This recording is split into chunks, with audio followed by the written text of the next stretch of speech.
On February 11th, 2026, James Van Der Beek, the actor whose earnest gaze and thoughtful presence had defined a generation's coming-of-age stories, passed away peacefully at his family ranch near Austin, Texas. One day he was still sharing glimpses of ranch life, family moments, and gentle advocacy for cancer screening. The next, the family simply announced his peaceful departure. For more than 2 decades, he had made vulnerability look approachable, whether as the introspective Dawson Leary navigating first love on Dawson's Creek, the reluctant quarterback Mox Moxon finding his voice in Varsity Blues, or the self-deprecating version of himself on Don't Trust the Beak in Apartment 23. That effortless relatability was why the news felt so disorienting. But then something shifted in the days that followed. Kimberly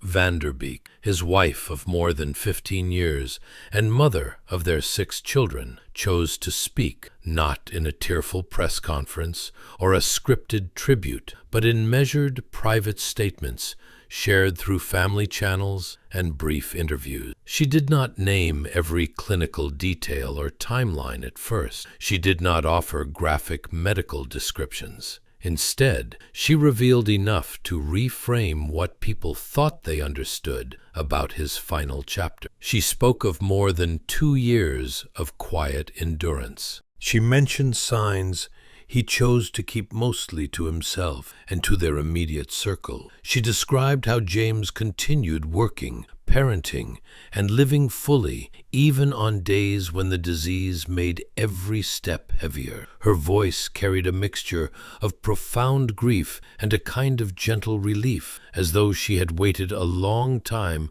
to contextualize what had been happening behind closed doors. And suddenly, the questions changed. What had James Van Der Beek truly been facing? And why had he insisted on carrying so much of it in near silence? For most of his career, James was known as the performer who brought sincerity and quiet intensity into every role. What the public rarely saw was the pressure that came with remaining a recognizable face across 3 decades, from teen idol in the late 1990s to working actor and father of 6 in his 40s. The industry expected consistency, adaptability, and the ability to reinvent without losing the core warmth audiences associated with him. James carried that expectation quietly, even as he entered his late 40s, when many actors of his generation began scaling back. He was still offered meaningful roles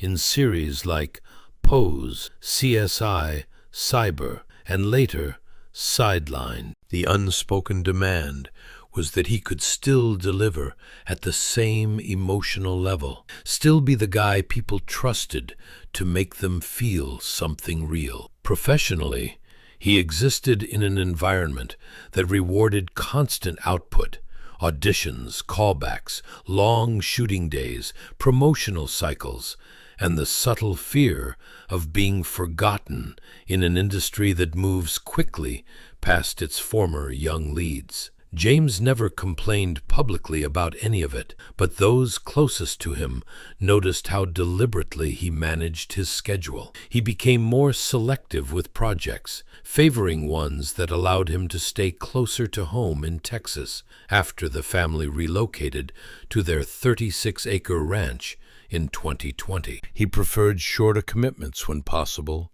roles that let him return to his children each night or via short flights. It was not reluctance to work. It was a growing need to balance energy between career, fatherhood, and the unseen toll of treatments once cancer entered the picture. There were shocks he never discussed openly. The financial strain of prolonged medical care, chemo, scan, experimental therapies, hospital stays, stretched resources even for someone who had enjoyed steady work. In November 2025, he quietly auctioned personal memorabilia from Dawson's Creek and Varsity Blues to help cover costs and support other families facing similar battles. He lost collaborators and friends over the years. Each absence left a mark, though he channeled the grief into deeper presence at home rather than public mourning. Those cumulative moments reshaped how he approached both work and family life. The media, long accustomed to James's polite but firm privacy, rarely probed the subtle signs that began appearing after his 2024 People interview. He declined certain in-person events with brief, gracious explanation. He limited travel for the press. He focused more on family-oriented social media posts, kids feeding chickens, ranch sunsets, than red carpet appearances. These choices appeared as the natural evolution of a man prioritizing fatherhood over Hollywood's demands. Because James had always maintained clear boundaries between public and private, few suspected a deeper reason. But those who worked directly with him in his final projects noticed a quiet transformation. On set, he remained punctual, prepared, and kind, never late, never short with crew. Yet once cut was called, he often withdrew to rest rather than linger for casual conversation. Breaks were spent quietly, sometimes with eyes closed or breathing deliberately. He declined unnecessary additional takes or long rehearsals when he could. His focus remained razor-sharp during scenes, but his social energy softened afterward. Some colleagues later recalled moments when he seemed more fatigued than usual, or when he paused a beat longer before responding to a question. Nothing alarming, nothing that disrupted production, but small signals that his body was asking for more care than he let on. To the outside world, James Van Der Beek remained the approachable, optimistic figure fans had known since the late 1990s. Behind the scenes, however, a different story was unfolding, one built on quiet adjustments, unspoken challenges, and a resilience that few fully recognized until after he was gone. James was shaped long before Hollywood discovered him. Born March 8, 1977, in Cheshire, Connecticut, he grew up in a middle-class family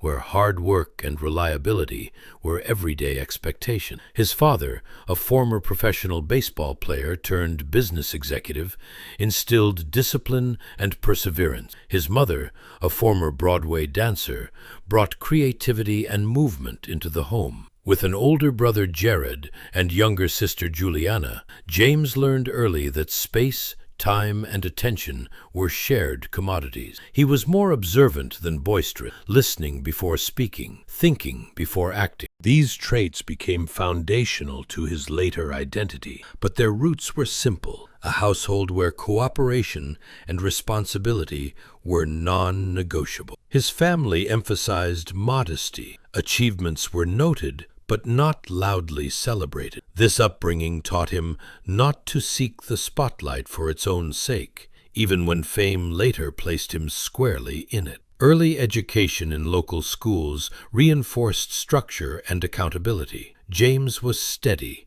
dependable, rarely disruptive. Outside academics, he participated in community theater and school productions, not as grand dreams of stardom, but as enjoyable outlets. His interest in acting developed gradually. There was no dramatic moment of calling. He simply liked the work, the discipline, the process of becoming someone else while staying true to himself. His family supported his pursuits, but kept expectations realistic. Discussions about stability, education, and backup plans were common. James absorbed those lessons. He pursued acting with level-headed determination, never assuming success was inevitable. That mindset remained with him lifelong. Independence to navigate uncertainty, respect for privacy to protect what mattered most, and an instinct to avoid burdening others unnecessarily. Those qualities, forged in a Connecticut home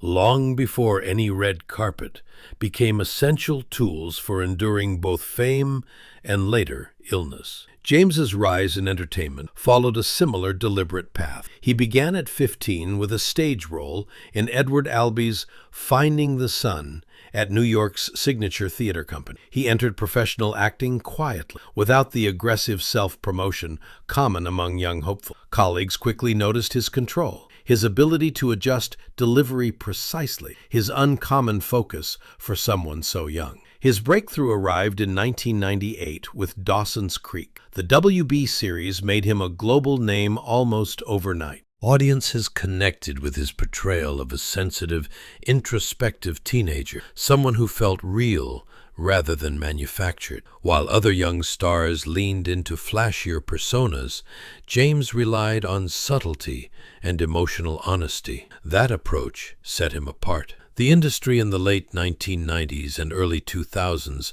was fiercely competitive. Comparisons were constant, especially for actors transitioning from teen roles. James faced pressure to evolve quickly, to prove he was more than the Dawson guy. Some peers chased visibility through tabloid-friendly moves. James chose a steadier path. He diversified. Varsity Blues, 1999, showcased physicality and leadership. The Rules of Attraction, 2002, revealed darker range. Later television work like CSI Cyber and Pose proved adaptability. Critics praised his technical sharpness and emotional availability. Producers saw him as reliable, someone who arrived prepared, delivered consistently, rarely caused complications. Success intensified attention and expectation. The public wanted more of the warmth he projected. Schedules grew demanding. The gap between public image and private reality widened. Early signs of personal strain appeared, though most overlooked them. He limited certain high-travel projects. He prioritized family time after marriage to Kimberly in 2010 and the arrival of children. He managed energy more carefully, choosing work that allowed return to Texas. These seemed like natural adjustments for a family man in his 40s. In hindsight, they reflected growing awareness of physical limits, first subtle, later undeniable, once cancer arrived. James's career ascent was precise and earned. He built respect across generations, yet the very success that sustained him also created pressures that shaped his final years. As he entered his mid-40s, changes became more noticeable to those paying attention. He continued working, voice roles, guest spots, the masked singer, but his approach shifted. He no longer pursued long-term series commitments that kept him away from home for months. He prioritized projects offering schedule flexibility or proximity to Austin. On paper, this looked like the natural progression of a seasoned actor centering family. In reality, it marked a deliberate retreat from Hollywood's relentless pace once illness entered the equation. Producers observed requests for shorter shooting days when possible. He favored roles requiring less sustained physical exertion. These adjustments remained subtle. No alarms raised, no production delayed, because James framed them as practical choices. His reputation for professionalism ensured no one questioned further. Public appearances declined. He attended fewer in-person events, limited travel for promotion. When he did appear, he remained gracious, but observers sometimes noted softer speech or brief moments of distraction. Nothing overt, just signals his body needed more recovery. His reserved nature shielded him from deeper scrutiny. Behind the scenes, strain grew clearer. Friends recalled canceled plans, postponed visits, messages answered briefly. When asked how he was, James consistently replied he was fine. Explanations kept simple. Those close accepted it out of respect. He had always been private. Media noted reduced visibility, but filled gaps with assumption, enjoying ranch life, focusing on kids, choosing comfort over spotlight. No crisis rumors surfaced because James maintained silence consistent. Kimberly, and their 6 children witnessed changes most directly. They saw energy fluctuate, vibrant days followed by quieter ones. They noticed how he paused longer before activity, ended evenings earlier. They recognized patterns without needing explanation. They supported gently, never pushing when he preferred quiet. It became a family rhythm, learned over time. As months turned to years after diagnosis, adjustments intensified. He declined roles requiring extended location shoots. He chose shorter commitments, voice work, projects filmed closer to home. He spent increasing time on the ranch, manageable routine, quiet environment. Visitors described the atmosphere as peaceful, unusually still, not gloomy, but centered. Then came turning points he rarely spoke of, moments when fatigue deepened, when rest became non-negotiable. From outside, nothing appeared dramatic. He remained composed, functional. Within the household, tone shifted. Family encouraged more rest. He accepted help in ways he once resisted. Silence around his condition grew heavier, not from fear, but from mutual protection. In his final months, James lived with deepening discretion. He rarely left the ranch except for essential medical needs. He stayed close to Kimberly and the children, valuing routine and stability. When colleagues reached out, he responded warmly, but declined most visits unless strength allowed. Kimberly protected his privacy fiercely. As early 2026 approached, he appeared calm but noticeably slower. Conversations continued, but rest came more frequently. No dramatic incidents, no public alerts, no last grand performance. Everything unfolded inside a home where he felt safe, loved, understood. By February 11th, his withdrawal from public life was complete. To outsiders, his quiet was the natural choice of a family-centered man. To those inside, it was a carefully managed reality shaped by years of private endurance. James Van Der Beek did not share his full struggle with the world. He chose silence where possible, routine, dignity, and it was within that silence that his final chapter unfolded. In the days following his passing, the silence finally shifted. Kimberly stepped forward, not for drama, but clarity. She offered a straightforward explanation for what James had endured, one he never intended to make fully public. According to her, he had lived with stage 3 colorectal cancer since late 2023,